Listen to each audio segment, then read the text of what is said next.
Quel rôle joue et jouera l'eau dans la transition énergétique? C'est la question que l'on se pose et on en parle aujourd'hui avec Antoine Bousseau, directeur du développement de Suez France. Bonjour, merci d'être avec nous. Bonjour. Suez Ravi. qui est un partenaire de ces assises européennes de la transition énergétique. Alors d'abord, Antoine Bousseau, dites-nous quel est votre rôle? On connaît les métiers traditionnels de Suez, l'eau et les déchets notamment, mais quel est votre rôle plus précisément auprès des collectivités, puisqu'elles sont nombreuses à nous regarder aujourd'hui?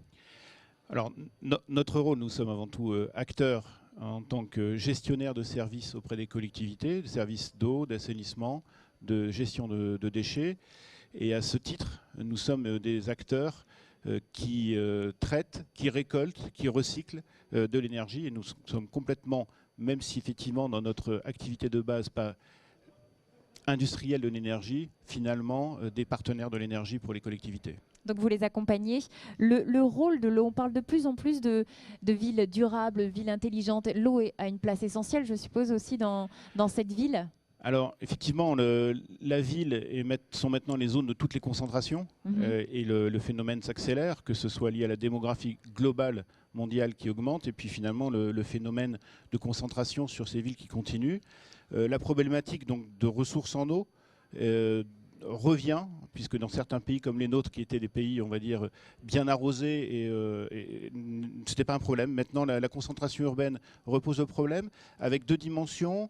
Une dimension de quantité, mais aussi de qualité. Ces zones urbaines veulent maintenant des eaux de très bonne qualité, avec un niveau de service élevé.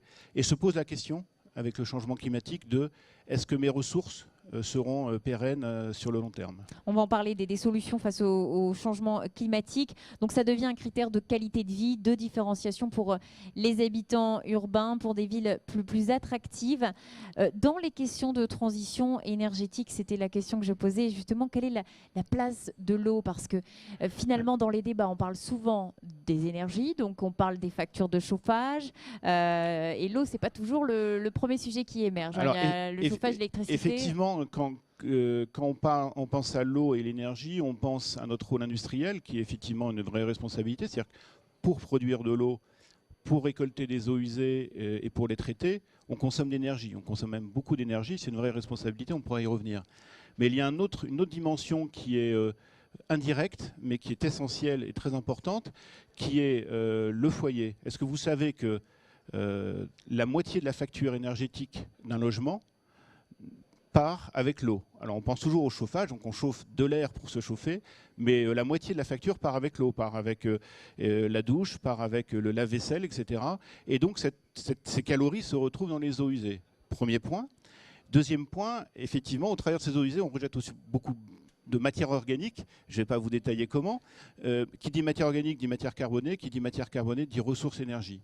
Et donc au travers de ce cycle de l'eau, nous sommes potentiellement des grands producteurs d'énergie et surtout de recyclage d'énergie. Ce sont de la consommation que les villes rejettent dans les eaux usées restent dans les villes et on peut retrouver ces calories et cette matière organique pour redonner de l'énergie à la ville. Alors quels sont les exemples de solutions que vous pouvez proposer justement, si vous avez un exemple précis? On a au moins effectivement deux références sur ces deux parties. C'est récupérer les calories dans les eaux usées. Dans ce cas, on installe des échangeurs dans les réseaux d'eau usée.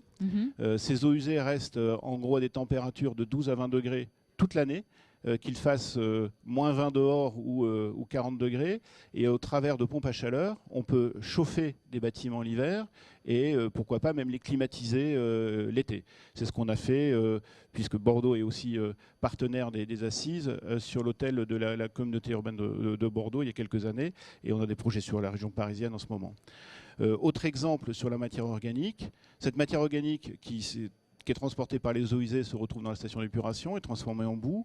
Et maintenant, nous savons transformer ces boues en méthane. Ce méthane, nous le purifions et nous savons lui donner exactement la même qualité que le gaz de ville, donc celui de la gazinière qu'on partage tous, et donc le réinjecter dans le réseau. Et c'est ce que nous réalisons depuis septembre 2015, donc c'est tout récent, pour la première fois de manière industrielle avec la station d'épuration de Strasbourg. Donc en fait, les solutions techniques existent, vous les avez développées. C'est comme pour les déchets, finalement, vous pouvez produire de l'énergie. Les collectivités peuvent produire de l'énergie et donc faire des réductions de factures. Ça aussi, c'est quand même très important, optimiser les coûts. On optimise les coûts, on limite la dépendance extérieure et surtout on limite la dépendance sur des énergies carbonées, fossiles, historiques. C'est-à-dire la ville a réussi à reproduire son gaz ou son énergie électrique ou son chauffage à partir de sa propre consommation locale. Donc effectivement, on est dans un cercle vertueux. Donc qu'est-ce qu'il faut pour les convaincre? Je suppose maintenant il faut... Alors, ça commence, en tout cas. Alors, les technologies sont complètement au point. On n'est plus du tout à la version pilote. Ça demande des investissements. On est un pays, effectivement, qui a du mal à investir en ce moment. On a, malheureusement ou heureusement, en fonction d'où on se place, un coût de l'énergie qui reste faible. Et donc, malgré parfois les aides de l'ADEME, malgré les subventions des uns des autres, ces projets mettent du temps à émerger. Mais pour avoir une note positive sur la partie méthanisation, injection de gaz dans les réseaux, on a actuellement une vingtaine de projets en France. Sur les échangeurs, donc qu'on appelle degré bleu pour récupérer les calories et chauffer des bâtiments municipaux, des piscines, etc. On a une quinzaine de projets en France actuellement. Donc effectivement, oui, ça prend de l'ampleur. Ça prend de l'ampleur. Si on parle de la sécurisation des ressources en eau douce, vous en avez dit quelques mots tout à l'heure. Là aussi, il faut développer des solutions, puisque vous l'avez dit, on manque... Alors, effectivement, donc, la France est un pays qui a beaucoup de chance, mais il n'empêche qu'il n'y a pas que la France dans le monde sur les ressources en eau. Et de toute façon, le changement climatique nous oblige à nous poser des questions pour l'avenir. On a plusieurs grandes solutions. On a des solutions très industrielles, type dessalement. Nous gérons la plus grosse unité de dessalement au monde à Melbourne. Peu à peu, le monde s'installe au bord des mers. Et effectivement, bien sûr, l'eau salée est une ressource infinie. Le dessalement d'eau de mer pour faire de l'eau douce, historiquement, était cher et pesait beaucoup sur la facture énergétique. En 10 ans, on a divisé par 10 le coût énergétique pour produire un mètre cube d'eau douce à partir d'un mètre cube d'eau salée grâce à l'évolution technologique. Donc c'est une technologie maintenant qui s'impose dans beaucoup de pays qui sont limités en eau douce. Et puis après, on sait être un peu apprenti sorcier avec le cycle de l'eau naturel. Et le territoire dunkerquois en est un excellent exemple.